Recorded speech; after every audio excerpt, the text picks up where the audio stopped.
Yo, it's D.Arthur in the building. I'm talking to you guys today about how to turn your sexual energy into creative potential. How to turn your sexual energy into creative potential. See, the thing is, like, when you decide to go on semen retention, you're gonna start having creative potential. You're going to start being more curious. You're going to start being more introspective. You're going to start being more someone who thinks outside of the box. You're going to have a higher consciousness. You're going to be a higher set of beliefs. You're going to be living in overwhelming joy and happiness. And you can turn your sexual energy into creative potential because you're finally using your sexual energy to your advantage. See, someone like Lil Uzi Vert, he apparently he hasn't like busted in a very long time, and he was saying like he felt amazing, he felt pure, he felt great. And then you have to start looking at his results, but because people in the physical reality, they only look at other people's results. They only make their decisions based off people's results. So if they don't have any results, they're not going to listen to them.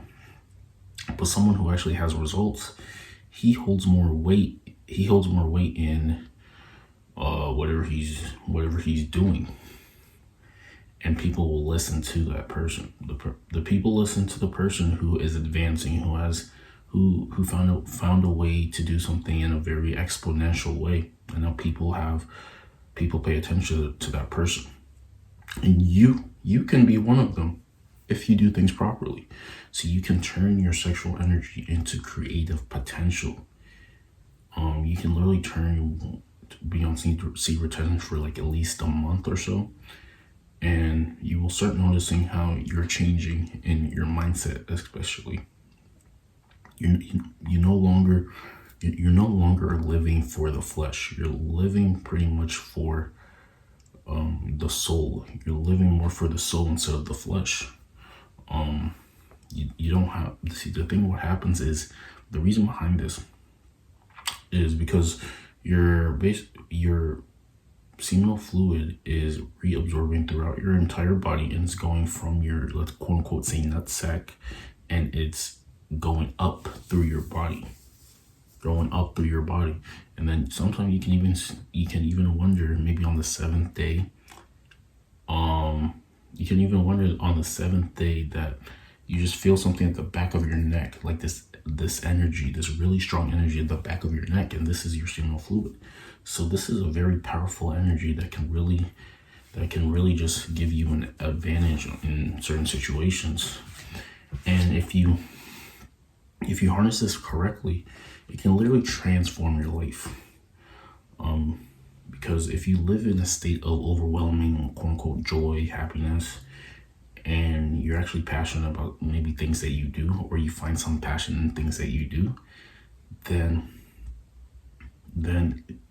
you're just going to be you're just going to be happier, and then you're going to attract success.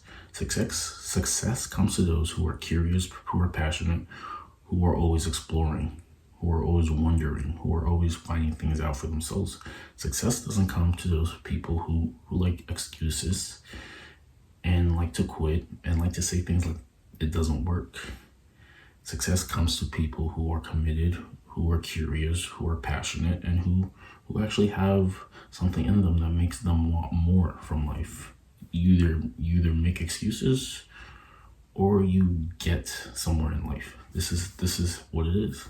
And we have people who are not on the no FAP wave. They're saying, oh, no FAP can't work. No FAP it's not true. I can't be on no FAP.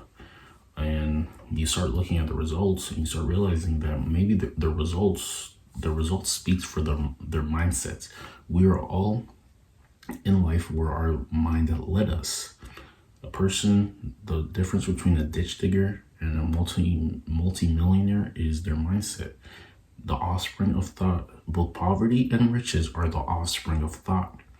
So you have to train your mind to dwell on the best. You have to live in a state of where you want to be before it physically manifests in the physical. And this is how you really get, this is how you this is how you'll keep advancing in life. But if you're paying negative, if you're making excuses, if you're not going all in, if you're playing it safe, you're never really going to get the full vigor of life that it has to offer, because everything on the other side of the things that you want is fear. All the things that you want is on the other side of fear. Once you conquer fear, once you get over rejection, you will finally get the life that you want. You can transmute your sexual energy into pure potential, into creative potential. You'll start thinking different. You'll start acting different.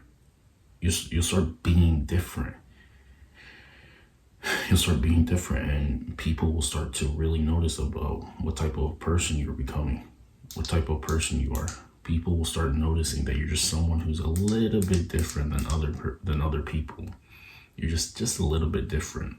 The way your mind works is just a little bit different than people. The way your mind works is just a little bit different. You're not thinking. You don't have a linear way of thinking. You have a bird's eye view of thinking. You're just, like I said, you're just becoming someone who is enlightened. You're becoming someone who's living from a higher state of consciousness. Now, what does that even really mean? Because we have people who every time we use the words vibration, consciousness, and things like that, they get like red flags. They get red flags, and they're like, "Oh, stay away from that kind of mumbo jumbo." And then you have to realize, like, what we're really saying. These are just keywords of things that mean sort of the same thing, but they just have these words, and now people have some sort of stigma against it. All of this, like, I guess, quote unquote, spiritual kind of stuff, some of it is quote unquote saying the same thing, but it's saying in a different way. So, I mean, consciousness is your belief, what you believe to be true, what your state of beliefs are, how you see the world, how you're operating from your world, how you react to things, what your feelings are, how your mood level. That is really what consciousness is. It goes from guilt, shame. Someone who's vibrating at guilt and shame is just like everything. Every time something happens, they have some sort of built up excuse, and they always feel sorry for themselves, and they're maybe a victim. And then someone who's operating from like joy and love, they see the best in everything. They see the best in themselves. They see the best in others. They're always happy. They're always joyous. They're always lovable, loving people, and they're attracting these type of situations. You attract in your life what you are in vibrational harmony with. If you're always negative, if you're always pessimistic, you're just going to attract less than what is really what you believe to be true, or less than what you really deserve. But if you're overly optimistic, you're joyous, you're happy, you're open-minded, you will start attracting better. You definitely will start attracting better things in your life. So it's up to you. What type of life do you really want to live? Are you going to make excuses? Or are you going to turn your sexual energy and transmute that into creative potential for you and generations ahead? Because people love to do the same things, but is it really helping them, or do they just not know that much about life to actually want to do anything to change it if they don't really like it as much? You have to do the dirty work, you have to do the great work, but it will pay off, and you will be thanking yourself a lot later. Because if you keep going through emotions, you're not really having that purpose-filled life that you really can have. And then you're going to see somebody who's always getting after it, and he's going to have that purpose-filled life.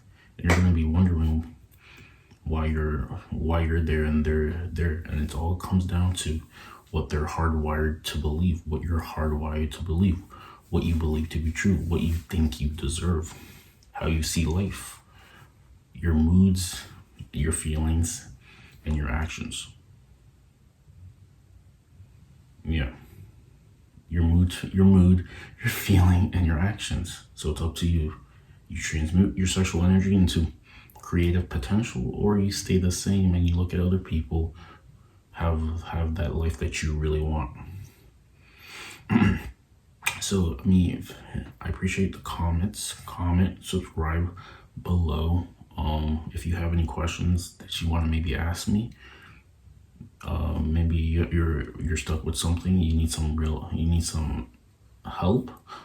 Make sure you comment. Make sure you submit a question down below, and I will do my best to over deliver my response to you. And then we'll see you. We might see you later. We might see you tomorrow. We might see you the next day. We'll see you when the time is right. So keep watching, keep subscribing, keep sharing the videos, and then we'll keep going. Peace.